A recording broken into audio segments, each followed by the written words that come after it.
Hello दोस्तों, स्वागत है आपका हमारे YouTube चैनल गुरुवंता में।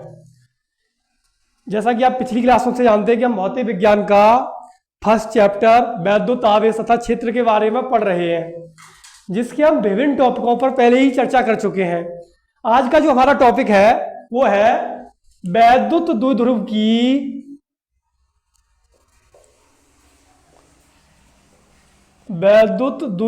की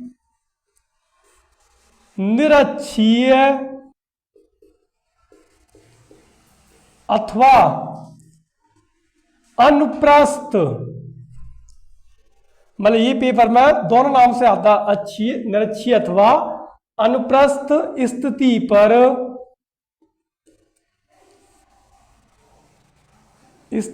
पर वैद्युत क्षेत्र तीव्रता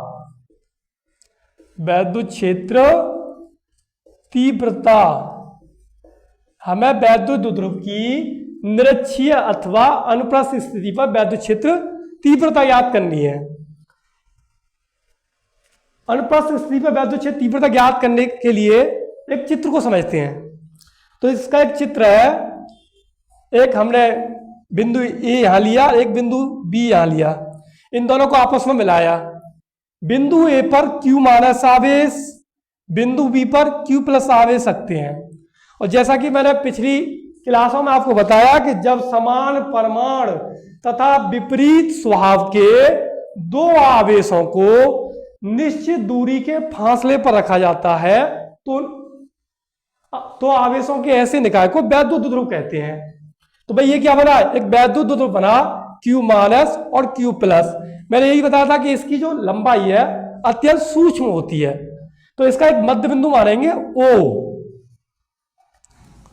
जो उस लंबाई को दो बराबर भागों में बांटता है। मध्य बिंदु O से Q माइनस आवेश के बीच तक की जो दूरी होती है वो भी L होती है, और बिंदु O से Q प्लस आवेश के बीच की दूरी होती है वो भी L होती है। निरक्षीय स्थिति ज्ञात करने के लिए, निरक्षीय या अनुप्रस्थ स्थिति ज्ञात करने के लिए एक बिंदु लेते हैं, मध्य बिंदु O के जस्ट ऊपर एक बिंदु लेते हैं और इस वाले सिरे से इस बिंदु को मिलाते हैं और इस वाले सिरे से इस बिंदु को मिलाते हैं और बीच में एक लंब डालते हैं। तो यहां पे एक बिंदु मानेंगे P, जहां पर हमें वैद्युत क्षेत्र तीव्रता का मान ज्ञात करना है। तो इसे चित्र बढ़ाने के लिए थोड़ा मैं साफ करता हूं। अब होता यह है कि इसका ये क्या बना, एक तरह से क्षैतिज बना बिंदु P पर। अरे ये क्षैतिज है तो Q प्लस आवेश के कारण जो तीव्रता है वो इस तरह से ऊपर क्यों निकल जाती है, यानी Q प्लस आवेश के कारण जो तीव्रता निकल रही है वो E1 होगी। कितनी होगी? E1। अब E1 जो है क्षैतिज के साथ थीटा कोण बनाती है। E1 जो है क्षैतिज के साथ थीटा कोण बनाती है। तो जो थीटा कोण बनाती है, तो आपको पता है कि जो पिछली क्लासों में आपने पढ़ा होगा कि जब तीव्रता कहीं से निकलती है और थीटा कोण पर टूटती है तो ऐसी स्थिति में वो दो घटकों में विभाजित हो जाती है। वो दो घटक कौन से होते हैं? उसका एक क्षैतिज घटक होता है कॉस थीटा और उसका एक लंबवत घटक होता है साइन थीटा। तो हम जानते हैं कि जो क्षैतिज घटक होता है वो कॉस के साथ बनता है और थीटा के साथ क्या बनता है? क्षैतिज घटक। और क्या आता है उसमें? कॉस आता। तो यहां जाएगा भाई E1 कॉस थीटा। अब भाई ये तो इसका क्या आया? क्षैतिज घटक आया। किसका? Q प्लस आवेश से निकलने वाली तीव्रता का। कितना है इसका क्षैतिज घटक? E1 cos theta. भाई अरे ये इसका क्षैतिज है तो इसका लंबवत कहां होगा? भाई लंबवत, अरे एक रेखा पड़ी है तो लंबवत बनाने के लिए दूसरी रेखा खड़ी होगी, तो इस पे एक रेखा खड़ी करते हैं। तो इसकी जो तीव्रता होगी इस पर, इसका जो लंबवत घटक होगा वो होगा E1 sine theta. E1 sine theta होगा। अब एक तीव्रता कहां से निकलेगी? Q माइनस आवेश से निकलेगी। तो Q माइनस आवेश से जो निकलने वाली तीव्रता उसे हम मानते हैं E2, और वो बिंदु P पर तो होगी लेकिन आवेश की ओर ही कार्य करेगी, यानी जो E2 तीव्रता है वो कहां कार्य करेगी? Q माइनस आवेश की ओर ही लगेगी।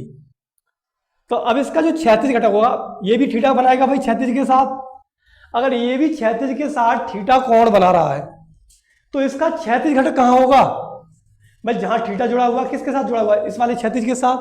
तो इसकी जो क्षैतिज घटक होगा वैद्युत क्षेत्र तीव्रता का, Q माइनस आवेश से निकलने वाली का, वो इसी अक्ष पर आएगा, E2 cos थीटा।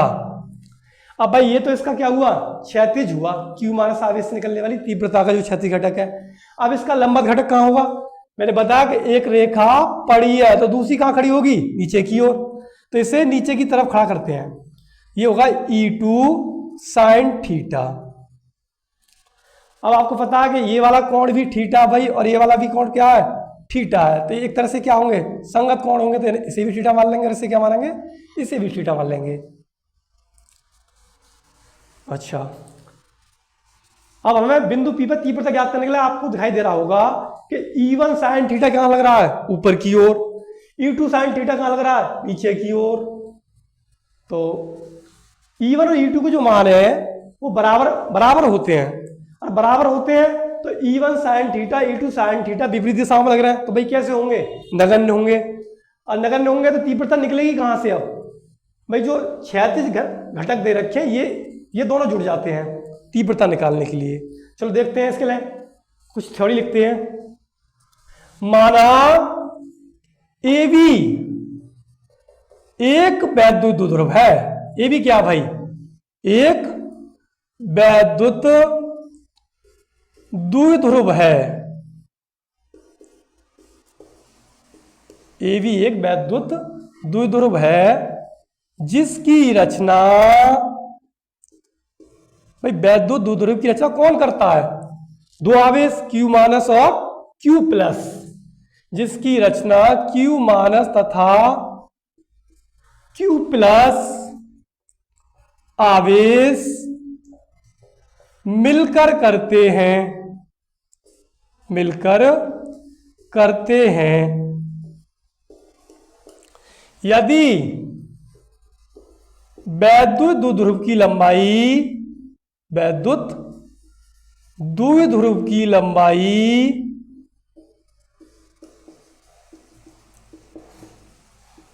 2L है, 2L है, तो वैद्युत द्विध्रुव के मध्य बिंदु से, वैद्युत द्विध्रुव के मध्य बिंदु क्या है इसका? चित्र में आपको दिखाई दे रहा होगा कि इसका मध्य बिंदु क्या है? O है। मध्य बिंदु O से, और जो O से लेके P तक की जो दूरी है वो होती है R। कितनी होती है? R। अगर ये वाली दूरी R है, इसका जो लंब है, और इसका जो आधार है वो कितना है? L। तो दो आपको चित्र में समकोण त्रिभुज दिखाई दे रहे होंगे भाई, ये वाला भी समकोण त्रिभुज है और ये वाला भी समकोण त्रिभुज है। अगर ये वाला यहां से लेके यहां तक की जो दूरी R है और यहां से यहां तक की दूरी कितनी है? L है। अगर हम पाइथागोरस प्रमेय लगाएं तो कर्ण कैसे निकालते हैं?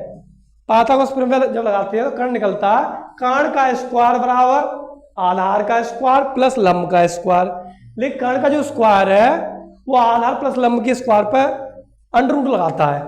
तो अंडर रूट में इसका मान आएगा भाई अंडर रूट में R square plus L square. अब जितनी दूरी A से P तक की आई है, इतनी दूरी B से P तक की हुई भाई। ये भी तो समकोण त्रिभुज है, जितनी दूरी इसके लिए इतनी दूरी इसके लिए होगी। तो अंडर रूट में R square plus L square, तो R square plus L square, तो वैद्युत द्विध्रुव के मध्य बिंदु O से, अब हम लौट के आते हैं, तो वैद्युत द्विध्रुव के मध्य बिंदु O से R दूरी पर बिंदु P पर वैद्युत क्षेत्र तीव्रता का मान, वैद्युत क्षेत्र तीव्रता का मान ज्ञात करना है, ज्ञात करना है। वैद्युत क्षेत्र तीव्रता का मान ज्ञात करना है। माना Q माइनस तथा Q प्लस आवेश से बिंदु P की दूरी, बिंदु P की दूरी चित्र में आपको कितनी दिखाई दे रही है भाई? Q माइनस से देखेंगे और Q प्लस से देखेंगे तो बिंदु P की जो दूरी है अंडर रूट में R square plus L square है। कितनी है? अंडर रूट में R square plus L square. तो दूरी R square plus L square है। तब Q minus Q plus, plus लेते हैं पहले, Q प्लस आवेश के कारण बिंदु P पर उत्पन्न वैद्युत क्षेत्र तीव्रता, वैद्युत क्षेत्र तीव्रता। तो E1 कितनी हुई भाई? वही 1/4πε0 आवेश, Q आवेश है। दूरी कितनी है? अंडर रूट में plus R square plus L square. कितनी है? अंडर रूट में R square plus L square, R square plus L square का होता है होल स्क्वायर। अगर मैं स्क्वायर से क्या होगा भाई? अंडर रूट हट जाएगा। तो इसे एक लिखता हूं मैं 1/4πε0 Q बट्टे छोटे कोष्टक में R square plus L square. दिशा कहां होगी वैद्युत क्षेत्र तीव्रता की? B से P की ओर। कहां होगी दिशा? B से P की ओर, यानी BP। अब लेते हैं Q माइनस आवेश के कारण, आवेश के कारण बिंदु P पर उत्पन्न वैद्युत क्षेत्र तीव्रता। तो E2 कितनी हुई? E2 होगी 1/4πε0 Q बट्टे, भाई ये भी सेम ही हुई, अंडर रूट में R square plus L square का होल स्क्वायर। तो कितनी आएगी? 1/4πε0 Q बट्टे छोटे कोष्टक में R square plus L square. दिशा कहां होगी इसकी? इसकी दिशा पहले बताया नीचे की ओर लग रही है, P से A की ओर। तो PA।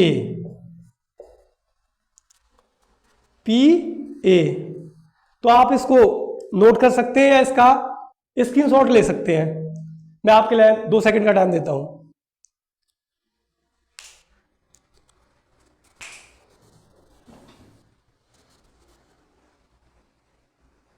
ठीक है, तो वैसे अब रब करता हूं।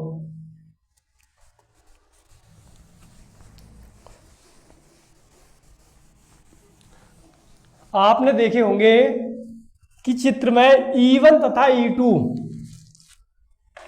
E1 तथा चित्र में E1 तथा E2, E1 वेक्टर तथा E2 वेक्टर एक दूसरे के विपरीत हैं, एक दूसरे के विपरीत हैं। इसी प्रकार इनके लंबवत घटक, जब हमें इसे घटकों में तोड़ा था तो इनके जो लंबवत घटक है, लंबवत घटक E1 साइन थीटा घटक, लंबवत घटक E1 साइन थीटा तथा E2 साइन थीटा विपरीत दिशाओं में लगते हैं। कहां लगते हैं? विपरीत दिशाओं में लगते हैं। इसलिए कैसे होंगे वो? नगण्य होंगे, निरस्त होंगे, निरस्त होंगे, निरस्त होंगे। अब जो परिणामी होगा वैद्युत क्षेत्र तीव्रता का, वो क्षैतिज घटकों का योग होगा। आपने देखा चित्र में कि E1 cos थीटा और E2 cos थीटा एक ही ओर लग रहे थे चित्र में। अब परिणामी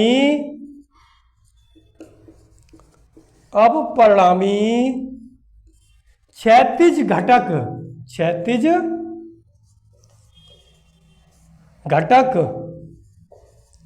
E1 cos थीटा तथा E2 cos थीटा का योग होगा। तो तीव्रता निकालने के लिए दोनों घटकों को जोड़ देंगे। E1 cos थीटा प्लस के E1 cos थीटा प्लस के E2 cos थीटा। अब E बराबर, भाई E1 और E2 के परिमाण कैसे हैं? E1 और E2 के परिमाण बराबर है। E1 बराबर किसके है? E2 के है।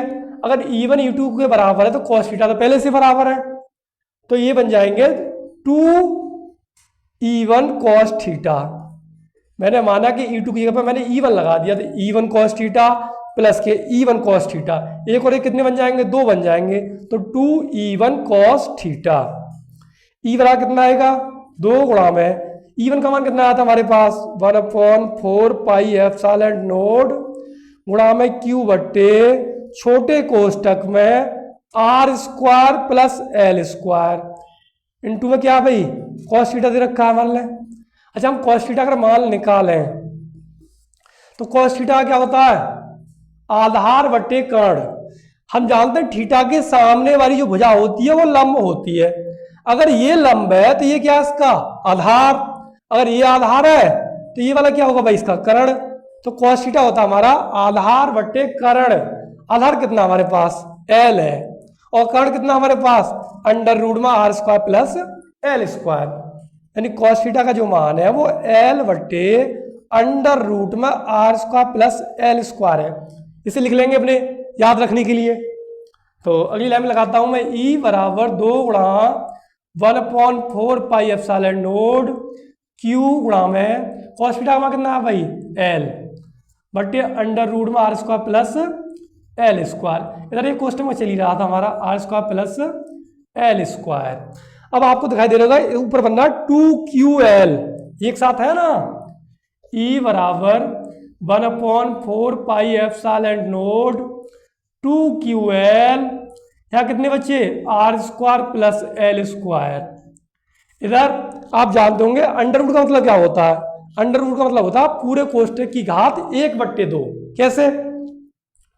जैसे आप जानते हैं कि एक्स स्क्वायर बराबर क्या होता है भाई? बाई होता है माना। अब स्क्वायर को हम इधर भेजेंगे तो क्या चढ़ता है? Under root.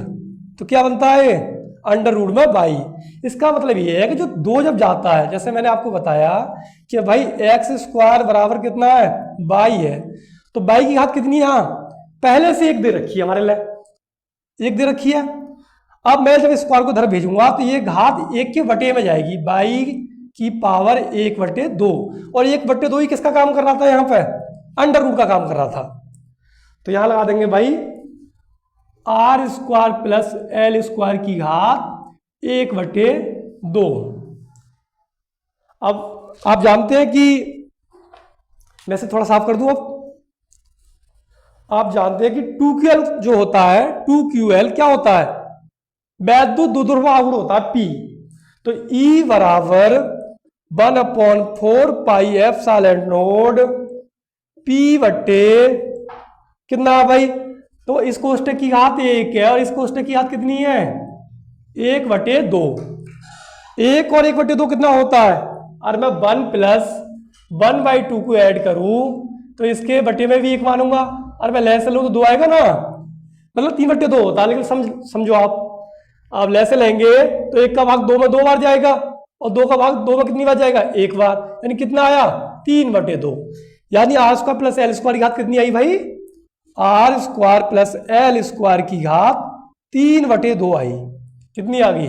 3/2।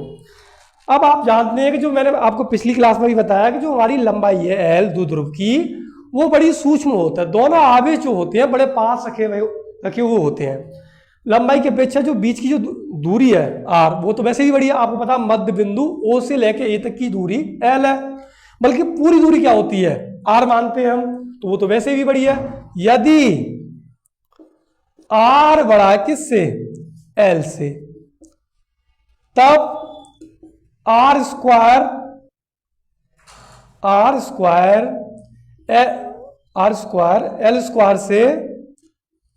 स्क्वायर से और भी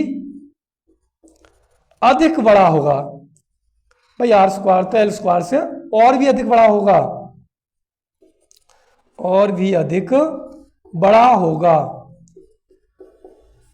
तब एल क्या होगा भाई, एल होगा नगण्य। तब ई निकालेंगे तो ई कितना हो जाएगा, 1/4πε0 पी बट्टे R square plus L square तो 0 हो गया, आर स्क्वायर की घात 3/2 आएगी। भाई एल कितना हो गया, 0 हो गया, तो यहाँ कितना आर स्क्वायर है। अब आर स्क्वायर की होल कितनी है, 3/2 है, तो 3/2 किस में आएगी, गुणा में आएगी। अब यहाँ 2 से 2 कट जाएंगे, तो ई बड़ा कितना आएगा, 1/4πε0 पी बट्टे आर क्यू। आपने पिछले में भी देखा होगा क्लास में कि जब हमने अच्छी स्थिति पे निकाली थी, यानी अनुदैर्घ्य स्थिति पे निकाली थी, तो यहाँ कितना आया था, 2p आया था, और निरक्षीय स्थिति पे निकाली है तो कितना आया है, p आया है। p के बट्टे मार्क सेम ही है, सिर्फ यहाँ गुणा में 2 आया था, किस पर, अच्छी या अनुदैर्घ्य स्थिति पर। अपने अनुप्रस्थ में निकाली है तो कितना है, p बट्टे आर क्यू।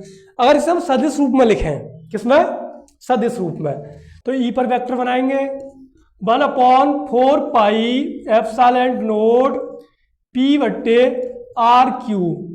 आप जानते हैं कि वैद्युत द्विध्रुव आघूर्ण भी एक सदिश राशि है, तो इस पर भी वेक्टर बनाएंगे तो ये इसका क्या होगा, सदिश रूप होगा। लेकिन इसमें एक माइनस चिन्ह लगाएंगे। माइनस चिन्ह क्यों लगाया है, क्योंकि जो वैद्युत क्षेत्र की जो दिशा है वो वैद्युत द्विध्रुव के अक्ष के समांतर है, लेकिन वैद्युत द्विध्रुव आघूर्ण के अक्ष के विपरीत दिशा में है, इसलिए यह सदिश रूप में माइनस चिन्ह आ जाता है। तो आज का जो हमारा ये टॉपिक है यहीं पर समाप्त होता है। हमारी वीडियो को लाइक करें, चैनल को सब्सक्राइब करें और वीडियो को अधिक से अधिक लोगों में शेयर भी करें।